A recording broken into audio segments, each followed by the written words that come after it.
ఓం మహాగణాధిపతయే నమః. ఓం గురుభ్యో నమః. ఓం శ్రీమాత్రే నమః. పరమేశ్వర స్వరూపమైనటువంటి జ్యోతిష, వాస్తు మరియు ఇతర అనేకమైనటువంటి శాస్త్రములను మనకు అందించినటువంటి మహర్షులకి నమస్కారం.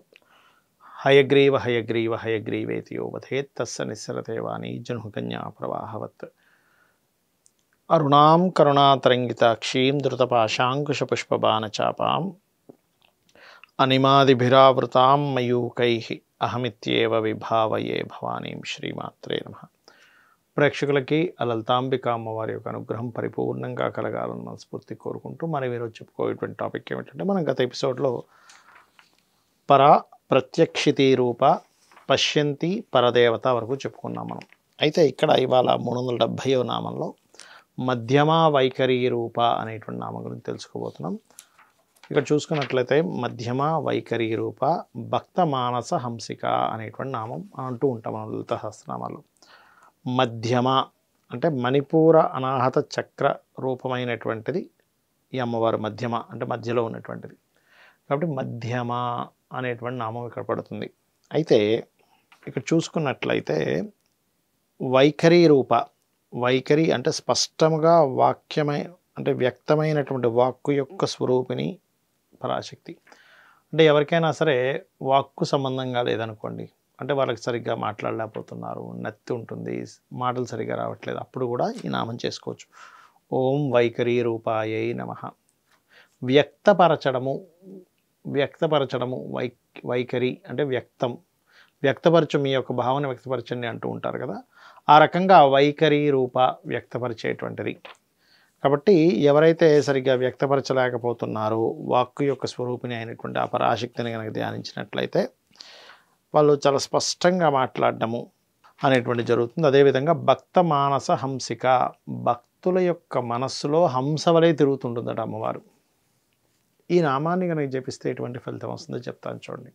హంసని మనం చూసామనుకోండి, ఎలా ఉంటుంది, చాలా ఆహ్లాదంగా హ్యాపీగా అలా వెళ్ళిపోతూ ఉంటుంది నీళ్ళలో కదా. ఇప్పుడు మనందరికీ కూడా వచ్చినటువంటి ప్రాబ్లం ఏంటి, ఎక్కువగా అంటే మనసు. అన్నిటికంటే ముఖ్యం మనసు, గుర్తుపెట్టుకోండి.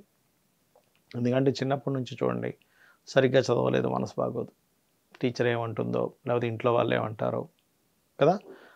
పిల్లలు చదవకపోతే ఆ తల్లి యొక్క మనసు కూడా బాగోదు, మనసు బాగాలేదండి అంటుంది. ఎందుకు సరిగ్గా చదవట్లేదు, ఏంటో అర్థం కావట్లేదు, నా మనసు ఏం బాగాలేదంటాం. ఉద్యోగం రాలేదు, మనసు బాగోదు. భార్య లేదా భర్తతో గొడవైంది, మనసు బాగోదు. ఉద్యోగంలో ప్రమోషన్ రావట్లేదు, మనసు బాగోదు. ఏమిటండి ప్రతిదానికి మనసా? ఎస్, అందుకే చంద్రుడు మనసుకు కారకుడు. చంద్రమా మనసో జాత అంటూ ఉంటాం.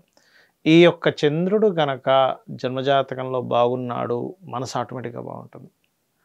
అంటే ఏంటి, శుభగ్రహాలతో ఉన్నాడు, స్వక్షేత్రంలో ఉన్నాడు లేదా మిత్రక్షేత్రాల్లో ఉన్నాడు, శుభగ్రహాలతో చూడబడుతున్నాడు, ఎక్కడా కూడా ఆ యొక్క చంద్రుడికి కేమద్రుమ యోగం పట్టలేదు, ఖచ్చితంగా బాగుంటుంది. కానీ అదే మనసు కారకుడు పాపగ్రహాలతో ఉంటే అంతా కకలావికలంగా ఉంటుంది. అలాంటప్పుడు ధ్యానం చేసుకుంటూ చక్కగా భక్త మానస హంసికాయై నమః అనేటువంటి చేసుకున్నట్లయితే మానసిక రుగ్మతలు పోవడం, మనసు చిన్న చిన్న విషయాలకి కకలావికలం చెందడం అనేటువంటిది ఉండదు. అయితే ఇక్కడ మీరు గమనించినట్లయితే ఈ యొక్క నామాన్ని ముఖ్యంగా ప్రాణాయామం చేస్తూ చేశారనుకోండి ఇంకా మంచిదంటే, మనసులో అనుకుంటున్నారు భక్తమానస హంసికాయే నమః అని, ఓం భక్తమానస హంసికాయే నమః మూసారు, మళ్ళీ ఓం భక్తమానస హంసికాయే నమః వదిలేరు, ఓం భక్తమానస హంసికాయే నమః. ఇలా ఎప్పుడైతే చేశారో ఆటోమేటిక్గా ఏమవుతుందంటే వారికి మనసు అనేటువంటిది వాళ్ళ యొక్క ఆధీనంలో ఉండడం జరుగుతుంది. అదేవిధంగా మరొక విషయం ఏంటంటే, ఇక్కడ గమనించినట్లయితే దాని తర్వాత నామం అంటే 372 నామం కదండి భక్త మానస హంసిక అనేటువంటిది. భక్తుల యొక్క మనసులో హంస వలె ఉంటుంది అనే భావనతో చేయాలి. అప్పుడు ఏమవుతుంది, అసలు అమ్మవారు హంస రూపంలో ఉందంటే మనకేంటి, అసలు ఆవిడే చూసుకుంటుంది అది. ఇక దాని తర్వాత కామేశ్వర ప్రాణనాడి కృతజ్ఞ అనేటువంటి నామం ఉంది. దాని తర్వాత కామేశ్వర ప్రాణనాడి కృతజ్ఞ అని చెప్పి చదువుతూ ఉంటాం. కృతజ్ఞ కామ పూజిత అని. అంటే ఇక్కడ కనుక చూడండి, కామేశ్వర ప్రాణనాడి అంటే కామేశ్వరుడు అంటే ఎవరండి, ఆ యొక్క శివుడు. ఆవిడ యొక్క ప్రాణనాడి అట కామేశ్వర ప్రాణనాడి. ఆ పరమేశ్వరుడు యొక్క శక్తి అమ్మవారు కాబట్టి కామేశ్వర ప్రాణం యొక్క నాడి లాంటిదట అమ్మవారు కాబట్టి కామేశ్వర ప్రాణనాడి. కృతజ్ఞ ప్రాణుల పుణ్యపాప కర్మలను వాటి ఫలితములను ఎరుంగునది. కృతజ్ఞ అంటే అంటే మనం చూడండి, మనం ఈ పాపం చేస్తే ఏమవుతుంది, ఆ పుణ్యం చేస్తే ఏమవుతుంది అనుకుంటుంటాం. పరమాత్మ చూస్తూ ఉంటాడు, అమ్మవారు చూస్తూ ఉంటుంది.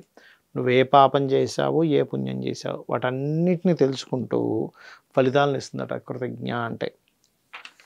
కృతజ్ఞ కామపూజిత. కాముడు అనగా మన్మధుడు, వాని చేత పూజింపబడుతున్నటువంటిది అమ్మవారు. ఓకే, అయితే ఇక్కడ ఈ యొక్క నామము ఎవరైతే చదువుతారో ఫస్ట్ దీని ఫలితం కంటే కూడా దీని అర్థం తెలుసుకున్నట్లయితే, ఓహో అమ్మవారు మనం ఏ పని చేస్తున్నా చూస్తుంది, మనం ఒళ్ళు దగ్గర పెట్టుకొని ఉండాలనేటువంటి స్పృహ మనకు ముందుగా పెరుగుతుంది. శ్రీమాత్రే నమః.